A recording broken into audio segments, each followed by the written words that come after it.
آپ کا کام یہ ہے فذکر ان نفعت الذکری، آپ لوگوں کو نصیحت کرتے رہیں اگر نصیحت کرنے کا فائدہ ہو رہا ہو۔ قیامت مضمر ہے اس آیت کے اندر۔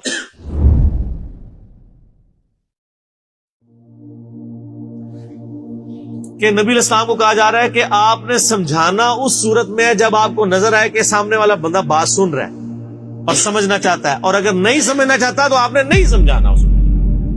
ہم تلے ہوتے ہیں کہ منوا کے چھوڑنا ہے۔ قرآن کی ڈاکٹرائن یہ ہے کہ آپ نے منوانا نہیں، صرف پہنچانا ہے، اور اگر بات ماننا چاہتا ہے کو مان لے، جس نے نہیں ماننی وہ نہ مانے، یہ اس کی مرضی۔ وما علینا الا البلاغ، ہمارا کام تو نہیں مگر پہنچا دینا۔ سورہ بقرہ میں آتا ہے، اللہ تعالیٰ فرماتا ہے کہ اے نبی ہم آپ سے اہل جہنم کے بارے میں نہیں پوچھیں گے کہ آپ کو ہم نے پیغمبر بنا کے بھیجا پھر بھی لوگ دوزخ میں پہنچ گئے، تو رزلٹ یہ نکلا ہے۔ واقعی آج بھی اکثریت تو دوزخ کی طرف ہی جا رہی ہے۔ آپ سے نہیں پوچھیں گے، آپ کا کام صرف بات پہنچانا۔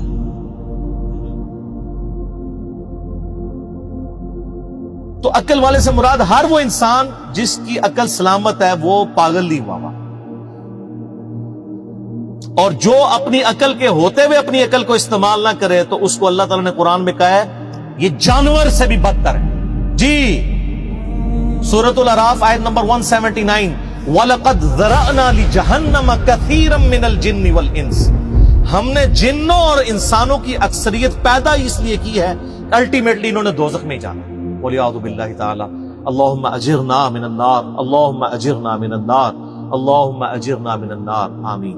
پھر اللہ تعالیٰ ساتھ ہی فرماتا ہے ہم نے انہیں عقل دی تھی یہ سوچتے نہیں، ان کو کان دیے تھے یہ سنتے نہیں، ان کو آنکھیں دی تھی یہ دیکھتے نہیں۔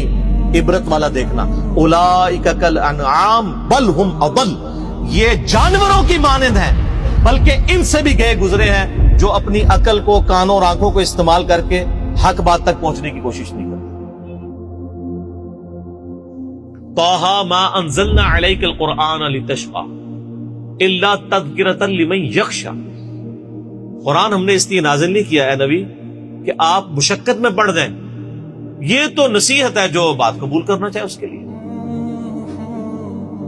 فذکر بالقرآن من یخاف وعید، اے نبی اس قرآن سے اس کو نصیحت کریں جو اللہ کی دھمکی سے ڈرنا چاہتا ہو، جو نہیں ڈرنا چاہتا چھوڑ دیں اس کو اس کے حال میں۔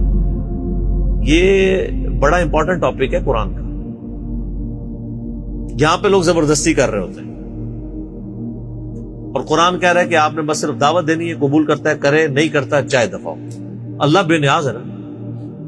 پھر یہاں تک کہ قرآن حکیم میں اس کا کلائمیکس یہ آیت کم از کم 4 دفعہ ریپیٹ ہوئی ہے مختلف انداز میں، فَلَعَلَّكَ بَاخِعٌ نَفْسَكَ عَلَىٰ آثَارِهِمْ إِن لَّمْ يُؤْمِنُوا بِهَٰذَا الْحَدِيثِ أَسَفًا، اے نبی تم اپنے آپ کو ہلاک کر دو گے اس غم میں کہ لوگ اس قرآن پہ ایمان نہیں لا رہے۔ چھوڑ دیں، آپ غم نہ کریں، آپ بس صرف بات پہنچائیں۔ اور یہاں پہ ہے فذکر، بس اے نبی آپ نصیحت کیجئے، ان نفعت الذکر، اگر آپ کو یہ نظر آ رہا ہو کہ یہ نفع ہوگا نصیحت کرنا، اور اگر نظر نہیں آ رہا چھوڑ دیں۔ سیذکر من یخشی، نصیحت اس کو کرنی ہے اور بات وہ قبول کرے گا جو اللہ تعالیٰ سے ڈرنے والا ہو۔ وَيَتَجَنَّبُهَا الْأَشْقَى، اور جو بدبخت ہے وہ تو اس دعوت سے دور ہی رہے گا۔ آپ بھی اس کو اس کے حال پہ چھوڑ دیں۔ بدبخت سے مراد یہ نہ سمجھیے گا کہ یعنی اللہ نے اس کی قسمت میں 2 غزل لکھ دی ہوئی ہے، نہیں، ایسا نہیں ہے۔ بدبخت وہ ہے جو اپنے لیے بدبختی کماتا ہے۔ اور اس بات کو اگر آپ نے سمجھنا ہے نا تو آپ سورہ طٰہٰ میں اینڈ پہ جا کے آیات آتی ہیں جہاں قصہ آدم اور ابلیس کا اللہ نے ذکر کیا ہے نا، تو وہاں پہ اللہ تعالیٰ نے مسئلہ تقدیر کو اس حوالے سے ڈسکس کیا ہے۔ آیت نمبر ہے 123،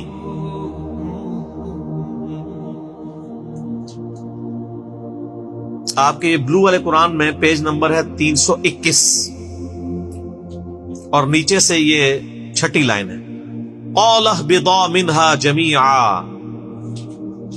اللہ فرماتا ہے ہم نے ان دونوں سے یعنی آدم اور اماں حوا سے کہا اتر جاؤ تم دونوں نیچے سب کے سب بعضکم لبعض عدو، تمہاری اولاد بھی ہوگی وہ بعض کے دشمن ہوں گے. فَإِمَّا يَأْتِيَنَّكُم مِّنِّي هُدًى، پس جب کبھی بھی میری طرف سے کوئی ہدایت کی کتاب تمہارے پاس آئے گی، فَمَنِ اتَّبَعَ هُدَايَا، تو جو کوئی اس ہدایت کی کتاب کی پیروی کرے گا، فَلَا يَضِلُّ وَلَا يَشْقَى، تو نہ گمراہ ہوگا اور نہ بدبخت ہوگا جو کتاب کی پیروی کر لے گا.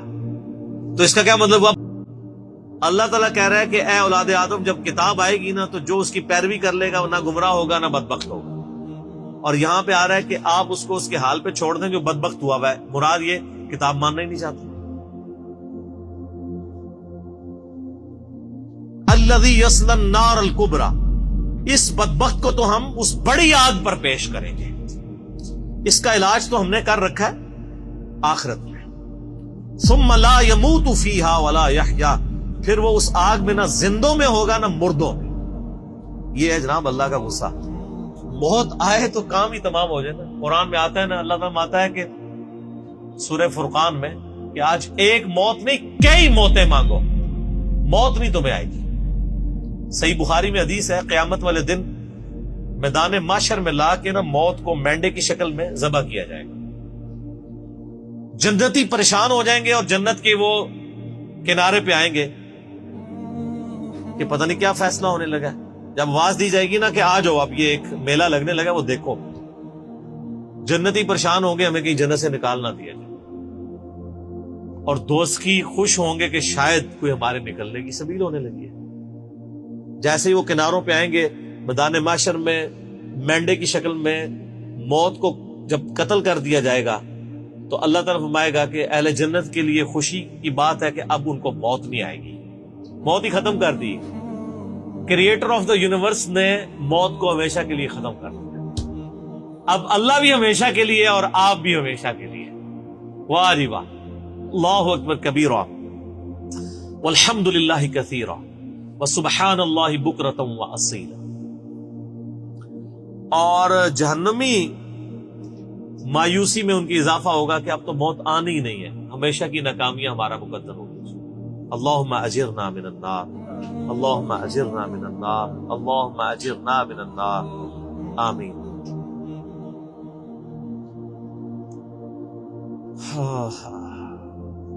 نہ وہ زندوں میں ہوگا وہاں پہ نہ مردوں میں. قد افلح من تزکا، بے شک فلاح پا گیا وہ شخص جس نے اپنے آپ کو پاک کر لیا، اپنے نفس کا تزکیہ کر لیا، وہ کامیاب ہو گیا. مرنے سے پہلے پہلے موت کی تیاری کر لی، وہ کامیاب ہو گیا. وَذَكَرَ اسْمَ رَبِّهِ فَصَلَّى، اور اس نے اپنے رب کا نام لیا، نام کا ذکر کیا اور اس کے ساتھ نماز پڑھی. ظاہر نماز تو اللہ کے نام کے ساتھ ہی پڑھی جاتی ہے. اللہ اکبر کہہ کے نماز شروع ہوتی ہے. وہ اصل میں کامیاب ہوا ہے. صرف اللہ کو ماننا کافی نہیں ہے، اللہ کی ماننا بھی ضروری ہے. وَلَقَدْ بَعَثْنَا فِي كُلِّ أُمَّةٍ رَسُولًا أَنِ اعْبُدُوا اللَّهَ وَاجْتَنِبُوا الطَّاغُوتَ، بے شک ہم نے ہر امت میں کوئی نہ کوئی رسول بھیجا اس دعوت کے ساتھ کہ عبادت کرو اللہ کی، اور اللہ کے مخالف طاغوت جو ہے ان سے اجتناب کرو. عبادت کرنی ہے اللہ کی، ماننا کافی نہیں ہے، اللہ کی ماننا بھی ضروری ہے. اللہ کو تو سارے ہی مان رہے ہیں، اللہ کی ماننا بھی ضروری ہے. اور خصوصیت سے جب ماننے کا ذکر آیا، پاکیزگی کا ذکر، تو نماز کا ذکر اللہ نے کیا. صحیح مسلم میں انٹرنیشنل نمبر کے مطابق 246 نمبر حدیث ہے کہ بندے کے کفر اور اسلام، شرک اور ایمان کے درمیان لکیر جو ہے وہ نماز ہے. نماز نہ پڑھنے والا پاکستان کے شناختی کارڈ میں مسلمان ہے، اللہ کے حضور وہ عملاً کافر ہے. عقیدے میں بے شک مسلمان ہے لیکن عملاً کافر.